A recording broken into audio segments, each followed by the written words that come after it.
Hello and welcome to another episode of Scroll Saw Corner. Today we're going to talk about one of my favorite topics, intarsia woodworking. Specifically, I'm going to talk about different sanding and shaping techniques that I use whenever I'm doing intarsia woodworking.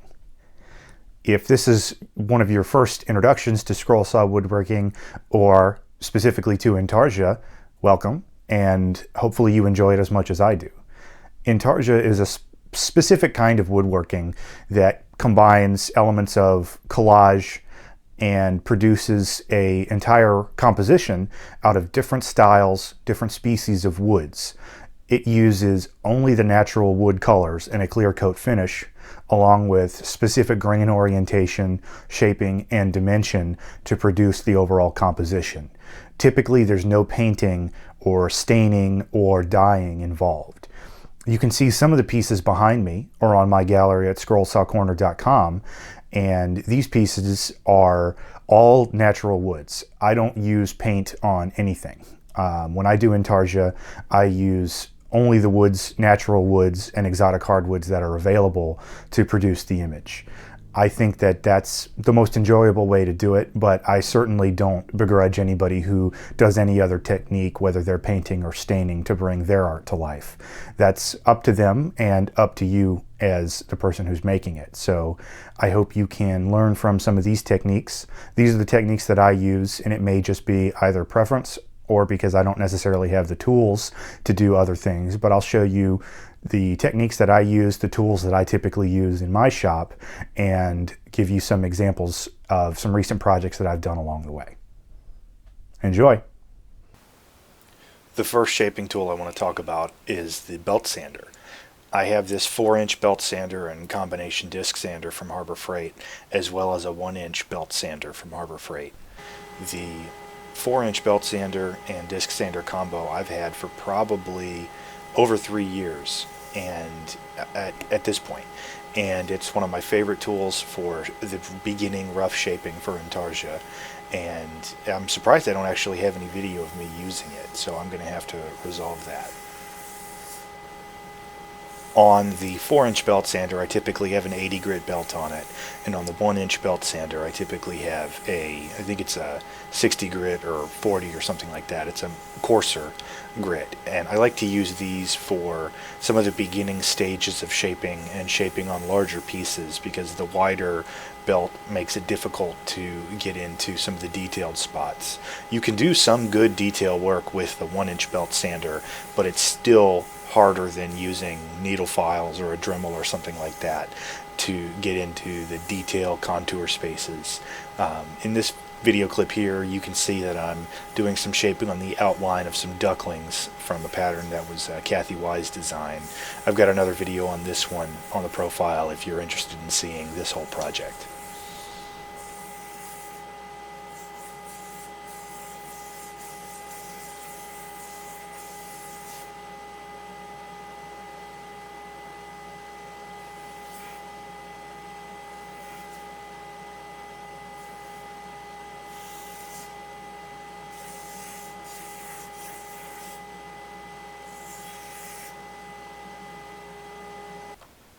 I really like using this DeWalt variable speed random orbit sander with the dust collection hooked up. It does a good job collecting a lot of the sand. I typically use this over a downdraft table that I built as well. You can see in the video clip here. I'll usually use this when I'm sanding larger pieces, some smaller pieces that don't have a lot of shape to them, anywhere that I think I can fit the shape of this sander in. I think it's really nice. It doesn't leave a lot of marks. Regular orbital sanders, and especially belt sanders, leave a really obvious directionality to the cut, and a random orbit sander doesn't do that. It's also very easy, since it's one of the hook and loop variety rather than a adhesive backed variety, to change between the grits. I'll typically go between starting with 80, sometimes if it's a very rough shaped piece, something that I carved before getting into the sanding, I will start at a 40 grit, maybe 60 grit, but typically start with an 80 grit, and oftentimes will progress up to about 180 or 220 through the various grits using this tool.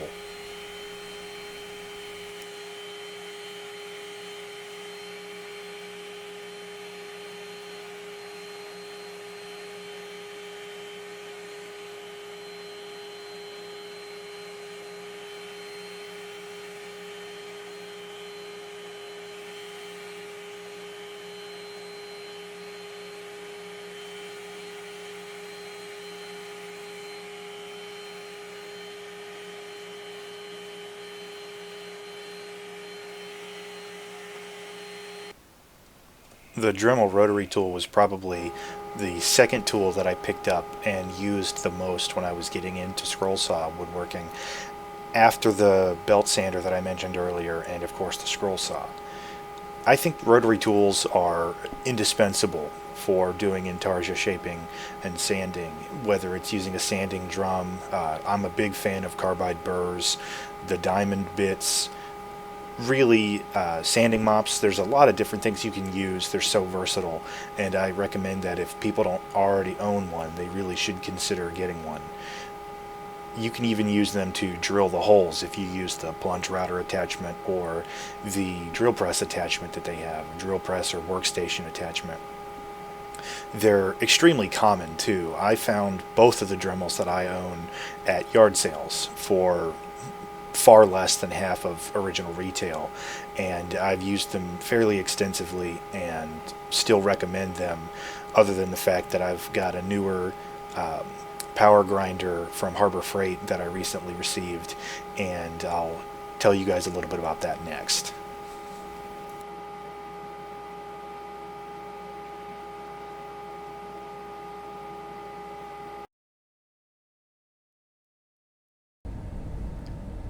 This is the Harbor Freight flex shaft grinder carver with variable speed foot pedal and motor hanger. It's the Harbor Freight equivalent of the Fordham handpiece. This one is item number 40432, and I'm going to talk a little bit about what it comes with, what the features are, and my experience with it.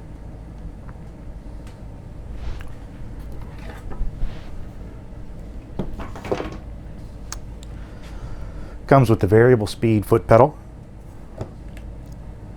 the motor with the flex shaft attachment. This already comes all assembled. It doesn't come with any bits. I've got a Carbide Burr in here. This is what I often use when I'm shaping woodworking pieces. Comes with the motor hanger. I mounted this to a board that I can hang on my French cleats, and it comes with a chuck key. I got this for Christmas after requesting one because I've used a Dremel a lot in my woodworking, typically in intarsia preparation for shaping and sanding small pieces. But I wanted something with more power and that was a little more comfortable to use. Dremel with the flex shaft or without the flex shaft has a lot of vibration in your hand, and after a while that can get pretty irritating. You know, your hand feels like it's buzzing almost. And this has no vibration, very little vibration in the hand. The handle here doesn't get hot. I used it for about an hour and a half straight when I was working on my latest intarsia project, and I really enjoy how easy it is to change the bits with the chuck. Rather than having to figure out which collet you need, you just stick the piece in, tighten it with the chuck key, and you're good to go. Eventually I'm going to make maybe a chain hanger to attach this to the holder and use my most common bits here as well. I think this is an excellent tool. I've used it for several hours at this point, some of them consecutively, some of them in spurts, and it works very well. I'm very pleased with it. I typically enjoy tools from Harbor Freight. I think if you are aware of what you're getting into, then they are not a problem. They are often inexpensive tools. They can be used professionally, but they don't necessarily have the components of the more expensive counterparts, but they can do a lot of really nice work. And I've been very pleased with this so far. The variable speed foot control is nice. It is variable speed, so the harder you push, the faster it goes.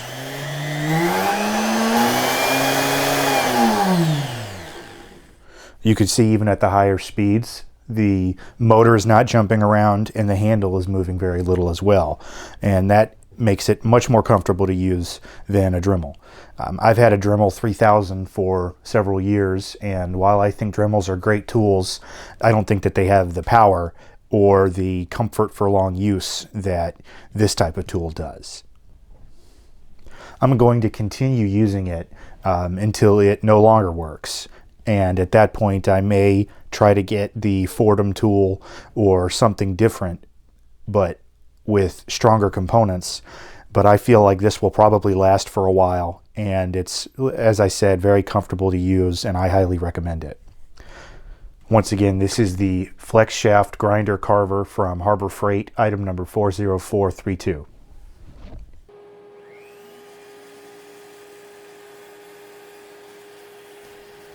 So what you're seeing here with this piece is my very first use of the power carver and grinder, and I was already a big fan as soon as I started using it. Some of the things, like I mentioned before, the significantly reduced vibration over the Dremel, how cool it stays in your hand, and even, I didn't expect this at first, but the handle being larger than the flex shaft feels like it's more ergonomic and more comfortable to hold than the flex shaft is. What I'm doing here is using this sort of egg-shaped or tapered carbide burr. This has become one of my favorites for doing whether it's rough carving, detail work, shaping in between lines and veining like you'll see on the neck on the deer that I did. This is just a really versatile bit.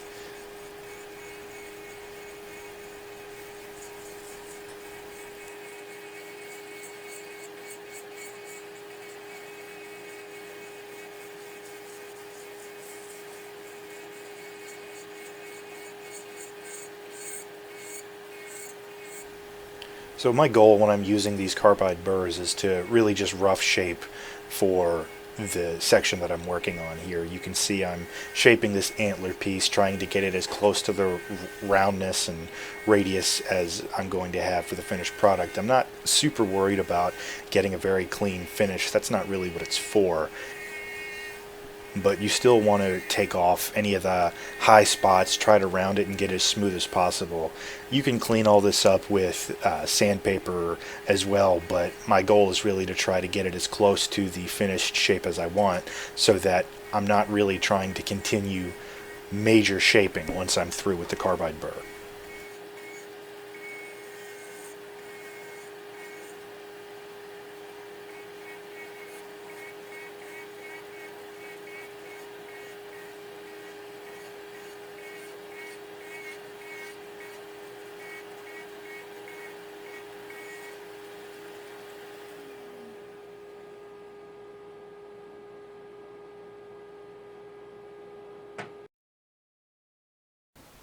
I'd also like to briefly mention needle files. They're not something that I use for every project, but when I need them, I'm glad that I have a set.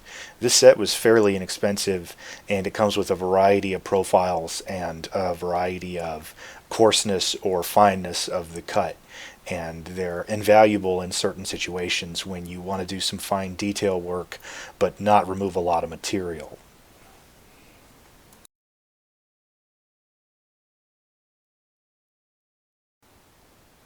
Typically one of the last tools that I'm going to use when I'm nearing the completion of the sanding on a project is a variety of sanding mops and buffing wheels or pads.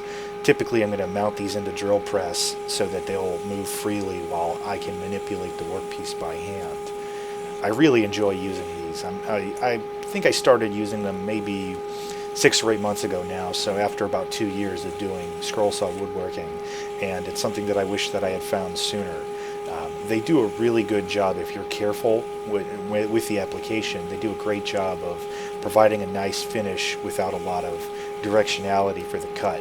Now if you hold it steady in one place, and especially with a coarser one, I think this is an 80 grit one that I have here. I typically use an 80 grit and 120 grit for the sanding mops. You can do some digging and get some cut lines, but if you move the piece around as you see me doing here, it's much more likely that you're going to get a smooth finish. They're great for taking off the directional cut lines from the belt sander.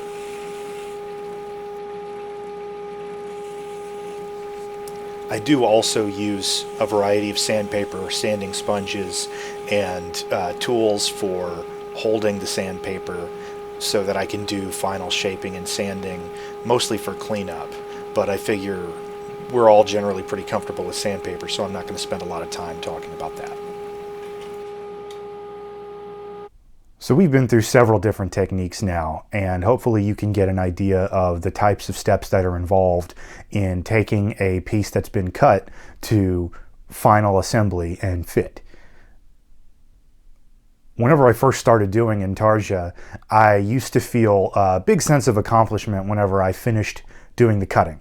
You know, you can flip the piece over or remove the pattern, and you can really see the shape start to take shape.